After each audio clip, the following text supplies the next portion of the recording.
Hey everyone, so I'm back again with another video. This time around I have some retro video game pickups to show you guys. I got a couple of games, only one of them is complete, the rest of them are all loose. Kind of sucks, but when you see what I got, you'll understand that in any condition that you can get these games would be decent enough. The first thing I wanted to show you guys is a strategy guide. I got this with a couple other strategy guides. It was only $1.99. And it is a strategy guide for a game that I do have, so I went ahead and grabbed it. It is the strategy guide for Riven, the sequel to Myst. I have this game for the PS1. It's also on the PC, and I also have it on the PC as well. So I went ahead and grabbed that. Next up, I went to a Value Village that I've only ever been to a couple of times, and they didn't have much in terms of games. They had a couple of really bad Wii games.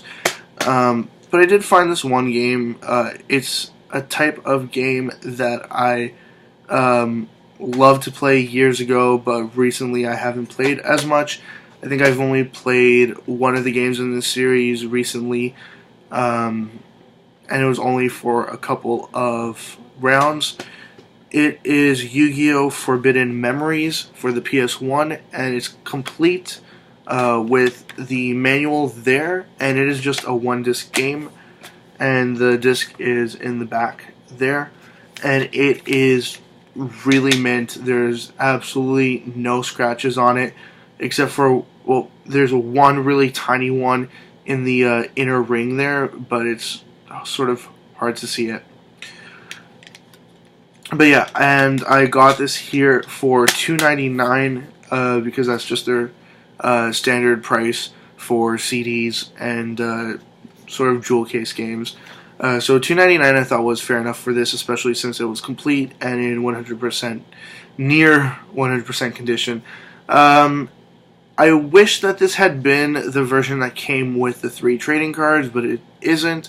The one that comes with the trading cards says so on the front there, but as you can see, no such luck on this.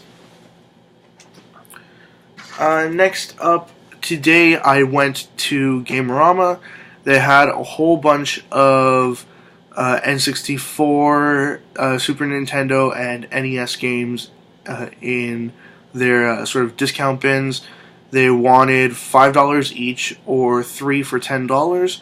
So I grabbed 3. I actually grabbed 8 initially, left 2 behind, and then from the 6 I ended up leaving 3 more behind and I only grabbed 3 just because it wasn't as good of a deal.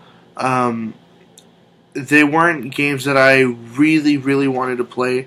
Some of these just seemed interesting, and one I got it because it's a cart variant.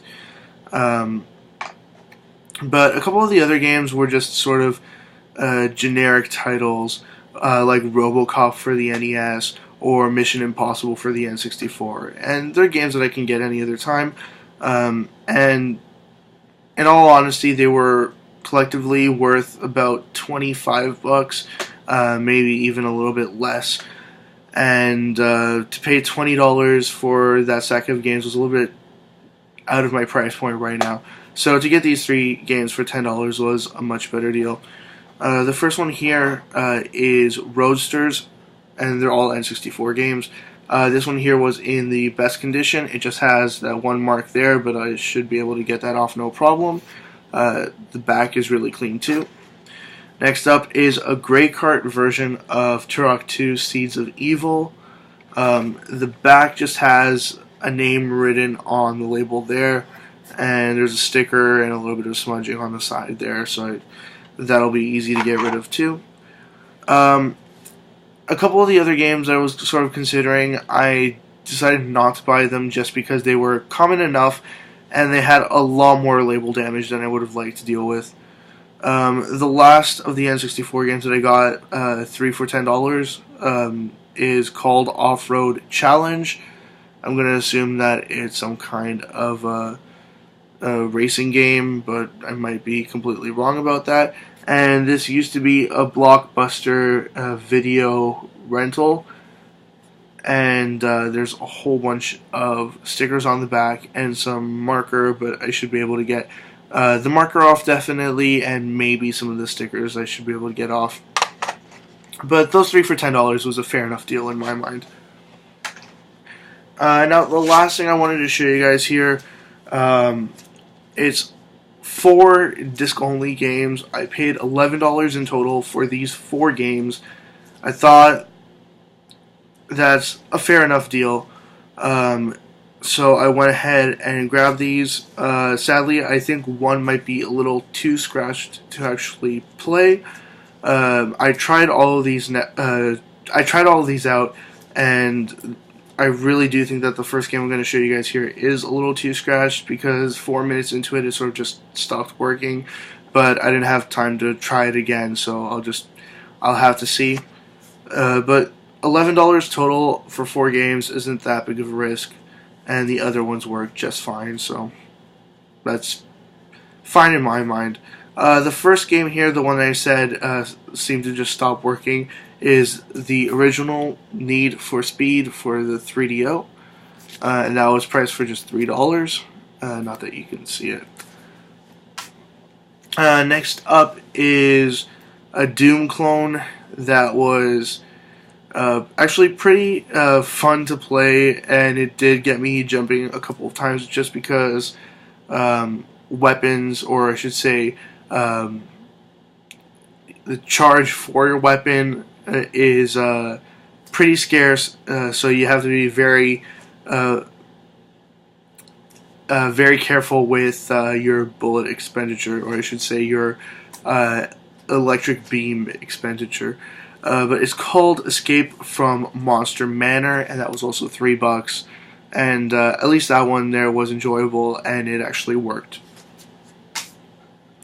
Next up is a shoot 'em up that seems to take place inside a person's body, but I might be wrong about that. It's called Microcosm, and it was actually pretty hard, and I killed my person twice, but this one here was also $3, and it was actually in better condition than the rest of them. And then the last game that I got here, also a 3DO game. This one was only $2, but I was really happy to find this, not because the gameplay is stellar or anything like that. The sole reason why I was happy to find this was because it's an FMV game, and it's a hilarious one too.